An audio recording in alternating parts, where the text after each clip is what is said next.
Praise the lord. Hallelujah. ప్రభు అయిన యేసుక్రీస్తు నామమున పేరిట మీ అందరికీ శుభోదయం. ప్రియ దేవుని బిడ్డలారా,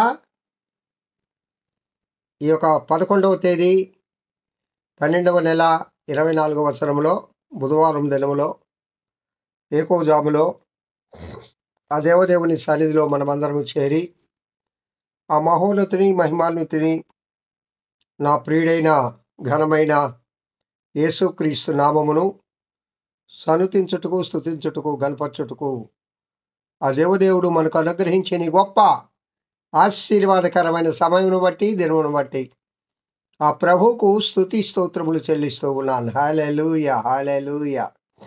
ప్రియులారా, యేసుక్రీస్తు జనన విధానం ఎట్లనగా అనే గొప్ప అంశాన్ని గురించి గత నెల 25వ తేదీ నుండి, అనగా ఈ పండగ నెల పెట్టిన తేదీ నుండి మనము ధ్యానం చేసుకుంటూ వస్తూ ఉన్నాం.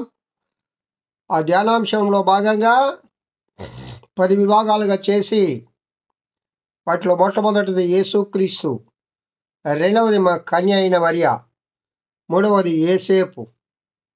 ఈ విధంగా 10 అంశాలను మనం ధ్యానం చేసుకోవాలి అనుకున్నాం. సరే, యేసయ్య గురించి ఇన్నాళ్ళు ధ్యానం చేసుకున్నాం. ఇంకా సంవత్సర కాలము మనము ధ్యానం చేసుకుంటూ ఉంటే పరిశుద్ధాత్మ దేవుడు యేసు ప్రభు గురించి మనతో మాట్లాడుతూనే ఉంటాడు. కానీ సమయం ఇంకా కొద్ది రోజులే ఉంది కాబట్టి 10 అంశాలు కూడా కొంచెం టచ్ చేయాలి కాబట్టి దాన్ని ముగిస్తూ ఉన్నాను. ఈ దినము తల్లి అయిన మరియా. ఈ తల్లి అయిన మరియ గురించి యేసుక్రీస్తు ప్రభువుకి తల్లిగా మారిన మరియా, కన్యక అయిన మరియా. ఈ తల్లి అయిన మరియ గురించి ప్రియులారా, లూకా గారు చాలా చక్కగా విరాశారండి. లూకా, వైద్యుడైన లూకా చాలా చక్కగా తల్లి అయిన మరియ గురించి, అలాగే ఎలిజబెత్ అమ్మను తల్లి అయిన మరియ కలుసుకోవడం, వాళ్ళిద్దరూ మాట్లాడుకోవడం, దేవుని స్తుతించడం, వాళ్ళు ప్రవచించడం, ఇదంతా కూడా చాలా చక్కగా రాశాడు. మంచిది ప్రియులారా. లూకా సువార్త 1వ అధ్యాయము 28వ వచనం నుంచి నేను చదువుతున్నాను, వినండి. 26వ వచనంలో 26వ వచనం నుంచి చదువుతున్నాను, వినండి. లూకా సువార్త 1వ అధ్యాయము 26వ వచనం. 6వ నెలలో గబ్రియేలు అను దూత గలిలయలోని నజరేతను ఊరిలో దావీదు వంశస్థుడైన యేసేపును ఒక పురుషునికి ప్రదానము చేయబడిన కన్యక యొద్దకు దేవుని చేత పంపబడెను. ఆ కన్యక పేరు మరియా. ఆ దూత లోపలికి వచ్చి ఆమెను చూచి, దయాప్రాప్తురాలా, నీకు శుభము, ప్రభువు నీకు తోడయ్యున్నాడని చెప్పెను. ఆమె ఆ మాటకు బహుగా తొందరపడి ఈ శుభవచనమేమిటో అని ఆలోచించుకొనుచుండగా దూత, మరియా, భయపడకము, దేవుని వలన నీవు కృప పొందితివి. ఈ విధముగా చదువుకుంటూ వెళ్తే గబ్రియేలు దూతకు మరియకు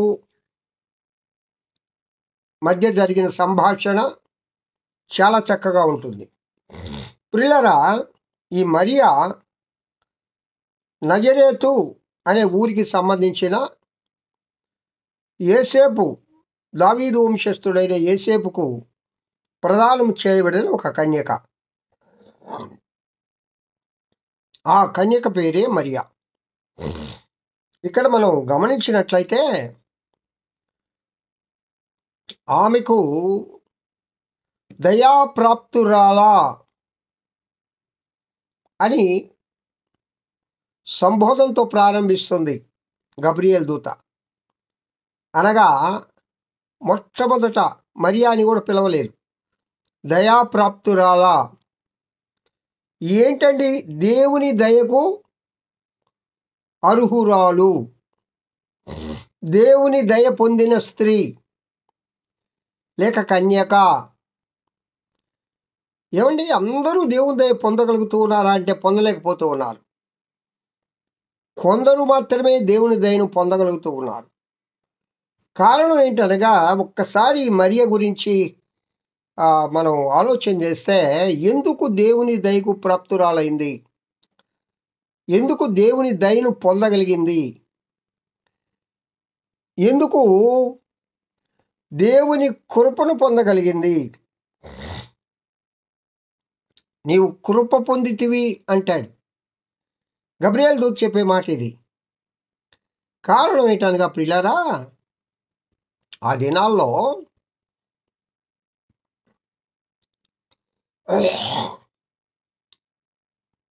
ఈ మెస్సియా మా గర్భంలో పుట్టాలి అని రాజకుమార్తెలు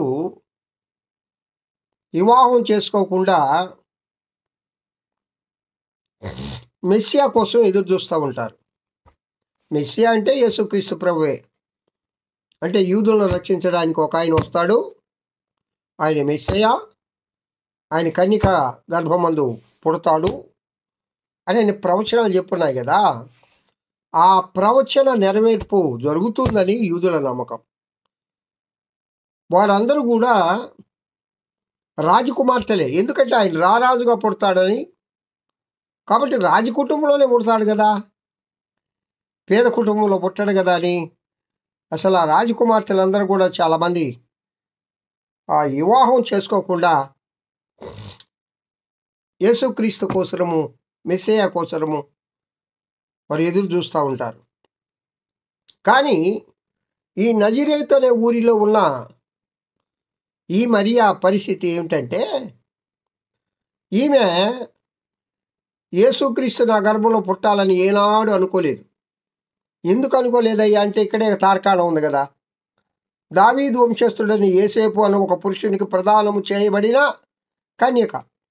అంటే ఇంకా మ్యారేజ్కి ప్రదానం చేయబడిన కన్యక. కానీ యేసయ్య నా గర్భంలో పుట్టాలి అని నేను ఏనాడు అనుకోలేదు. ఇంకో సంగతి చెప్పిన, మరియా ఎంత దీనురాలు అంటే, నేను అంత దయ పొందానా, దేవుని కృప పొందానా, నేనంత అర్హురాలినా, అసలు ఆ ఆలోచన లేదండి. మనం ఏదో వ్యాఖ్యానం చేసుకుంటున్నాం కానీ మరీకు ఆ ఆలోచనే లేదు. మరీకు ఒకటే ఆలోచన, సత్ప్రవర్తన కలిగిన కన్యక, దేవుని యందు భయభక్తులు కలిగిన కన్యక, దేవుని కృప పొందిన కన్యక, దేవుని దయ పొందిన కన్యక, ప్రార్థనాపరురాలైన కన్యక, చక్కని స్వరూపము కలిగిన కన్యక, లోక సంబంధంగానే చక్కగా అలా ఆత్మీయ సౌందర్యం కలిగిన కన్యక. కాబట్టి ప్రియులరా, మరియా దేవుని దయ పొందగలిగింది అంటే చూడండి, ఎంత గొప్ప ప్రార్థనాపరురాలై ఉంటుంది, ఎంత గొప్ప ప్రార్థనాపరురాలై ఉంటుంది. ఇంకొక సంగతి అండి, ఇక్కడ ప్రభుదూత ఆమెతో మాట్లాడినప్పుడు ఆమె చిత్తం ప్రభువా అంటుంది. అంటే దేవుని దూతలు మాట్లాడుతూ ఉన్నప్పుడు, దేవుని దూతలు దర్శనం ఇచ్చినప్పుడు ఏ విధముగా లోబడాలో, ఏ విధముగా చిత్తగించాలో అని తెలిసిన కన్యక. అంటే ఆ అనుభవాలు లేకపోయినా, ఆ ధర్మశాస్త్రాలను బాగా పఠించిన కన్యక. ఒకే ఒక మాట చెప్పాలంటే, దేవుని యందు భయభక్తులు కలిగిన మరియా.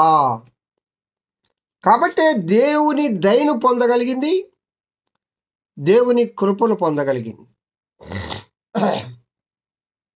భయపడకము, నీవు దేవుని వలన కృప పొందితివి. ఎంత గొప్ప మాట ప్రియులారా. భయపడకము, నీవు దేవుని వలన కృప పొందితివి. ప్రియ దేవుని బిడ్డలారా, మనం ఉంటున్నాం కదా, దేవుని కృపను మనం పొందగలుగుతూ ఉన్నామా? దేవుని దయను మనం పొందగలుగుతూ ఉన్నామా? ఇక్కడ మరియా దేవుని కృప పొందింది, దయాప్రాప్తురాలైంది. దేవుని దయను పొందుటకు కూడా అర్హత సంపాదించింది. దేవుని దయను పొందింది. ఆ విధముగా పొందింది అంటే దేవుని యందు భయభక్తులు కలిగి ప్రార్థనాపరురాలుగా, పరిశుద్ధురాలుగా, కన్యకగా జీవించింది. కాబట్టే దేవుని కృప పొందింది. ప్రియులారా, ఈ కడవరి దినాల్లో, ముఖ్యంగా ఈ క్రిస్మస్ దినాల్లో మనం కూడా దేవుని కృప పొందాలి, దేవుని దయను పొందాలి. అనగా దేవుని యందు భయభక్తులు కలిగి మనము జీవించుదుముగాక. అలాంటి కృప మన ప్రియుడైన యేసయ్య మనందరికీ దయచేయునుగాక. ఆమేన్, ఆమేన్. దేవుడి వాక్యము దీవించి ఆశీర్వదించుగాక. ప్రార్థన చేసుకుందాం. మహోన్నతుడా స్తోత్రం, మహిమా ప్రభావములు కలిగిన దేవా స్తోత్రం. ఈ వాక్యం వింటున్న వీళ్ళందరినీ దీవించి ఆశీర్వదించమని యేసు నామం పేరిట వేడుకొంచున్నాను తండ్రి. ఆమేన్.